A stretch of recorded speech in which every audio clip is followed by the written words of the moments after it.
Je suis très heureux de vous savoir nombreuses sur Héritage Télévision.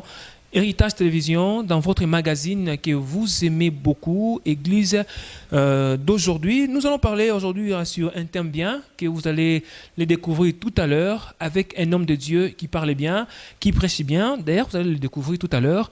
Il est à ma gauche. Vous allez le découvrir bientôt. Bonjour, pasteur. Bonjour. Oui, une petite présentation pour vous. Ok, merci beaucoup mon frère. Moi, je m'appelle Béni Kalenga. Je suis un prophète de Dieu.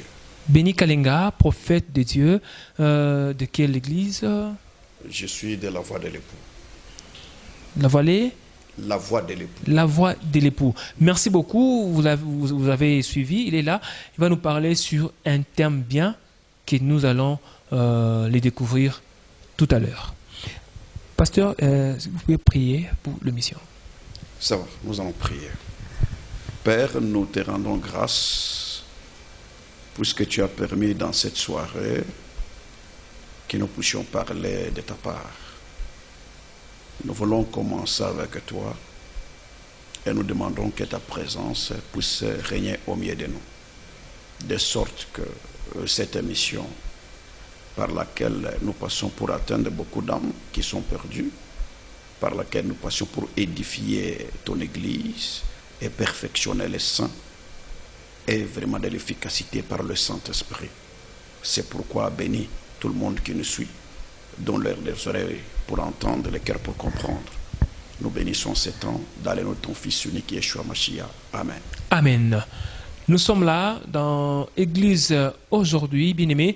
Là où vous êtes, prenez votre carnet, votre agenda, votre Bible. Nous allons partager ensemble avec vous ces beaux moments, moments où le Seigneur est au rendez-vous. Vous serez fortifiés, vous serez édifiés, vous serez encouragés dans la foi au travers ces partages avec l'homme de Dieu et aussi à la maison. N'oubliez pas votre carnet et votre stylo, ainsi que la Bible. Nous allons partager ensemble. Alors, pasteur, cet thème vous dit quelque chose tiré dans le livre de Luc, chapitre 5, versets 37 à 39. Merci beaucoup mon frère Abraham. Je vais d'abord lire l'Écriture pour que tout le monde puisse d'abord entendre de quoi il s'agit, parce qu'on ne peut pas parler sans lire. Amen. Nous allons lire Luc chapitre 5. Et je vais bien commencer par le verset 37 vers 38. On peut même descendre. Ici, c'est le Seigneur qui parle. Il dit ceci. Et personne ne met du vin nouveau dans des vieilles outres. Sinon le vin nouveau fait éclater les outres. Il coule et les outres sont perdues. 38. Mais il faut mettre du vin nouveau dans des outres neuves. Et le deux se conserve. Merci beaucoup pour ce sujet. C'est un sujet qui est vraiment délicat, je dirais comme ça, et un sujet du moment, dont je vais le parler en tant que prophète. Je vais d'abord commencer à expliquer qu'est-ce qu'une outre. Une outre est un récipient profond fabriqué en peau de bouc et qui servait à conserver des liquides. Par exemple du vin, d'huile ou de l'eau. Et surtout, ce n'était pas quelque chose qu'on gardait dans la maison. Une outre, on l'utilise dans les voyages. Donc c'est quand quelqu'un veut voyager, il pouvait transporter des liquides, soit l'eau, soit le vin, soit du lait, dans une outre. Donc là, nous avons déjà une pensée des voyages. Alors que Pierre nous dit ceci, nous sommes des étrangers et nous sommes aussi des pèlerins sur la terre. Donc, étant enfants de Dieu, serviteurs de Dieu, nous sommes dans les voyages.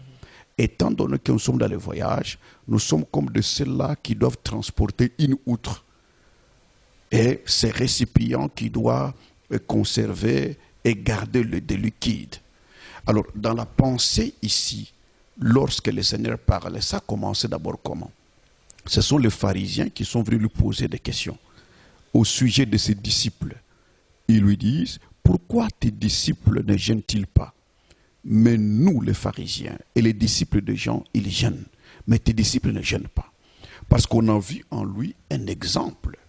Alors c'est alors qu'à partir de là, il a dit, vous voulez faire jeûner les amis de l'époux pendant que l'époux est encore avec eux. Lorsque l'époux leur sera enlevé, alors ils jeûneront. C'est pourquoi il dit, on ne peut pas mettre du vin nouveau dans des vieilles outres. Là, je comprends déjà, dans la pensée du Seigneur, une outre représente déjà un serviteur de Dieu. C'est déjà un homme. Là, si nous voulons aller plus loin, je rentre d'abord la fabrication par la peau de bouc. On n'a pas parlé de chèvre ou de quoi, mais la peau de bouc. Si je rentre dans la loi de Moïse, Moïse dit ceci, Dieu lui dit ceci, tu amèneras deux sortes de boucs. Un bouc qu'on doit offrir, qu'on doit tuer sur place, et un bouc qu'on doit laisser partir, on appelle ça Azazel, ou bouc émissaire. Donc le premier bouc, c'est lui qu'on appelle, on l'amène, on met les mains, on confesse tout le péché du peuple. On l'envoie dans le désert. Et le deuxième, on va le tuer ou l'égorger sur son cours. Et le bouc Azazel, et le bouc qu'on a tué, c'est une seule personne. C'est la personne de Christ lui-même. Parce que c'est lui qui a transporté d'abord nos péchés, et c'est lui qui a amené nos péchés plus loin. C'est-à-dire, si on veut fabriquer une outre, cette outre doit venir d'abord de la personne de Christ. C'est là que je veux sortir une pensée disant, normalement, une outre, c'est un serviteur de Dieu. Parce qu'un serviteur de Dieu, il doit avoir une divinité de Christ, de Dieu en lui, et aussi une humanité, parce qu'il est humain. Mais il porte une divinité. Dieu, c'est celui qui fabrique tout le monde.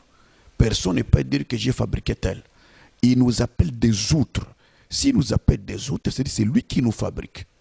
Mais ici, il est question, souvent, selon ces sujets, on parle de vieilles outres. Aujourd'hui, et c'est vrai, l'Église a vieilli. Nous sommes au temps de la vieillesse de l'Église. Et comme nous sommes au temps de l'Église, c'est pourquoi nous touchons ces sujets.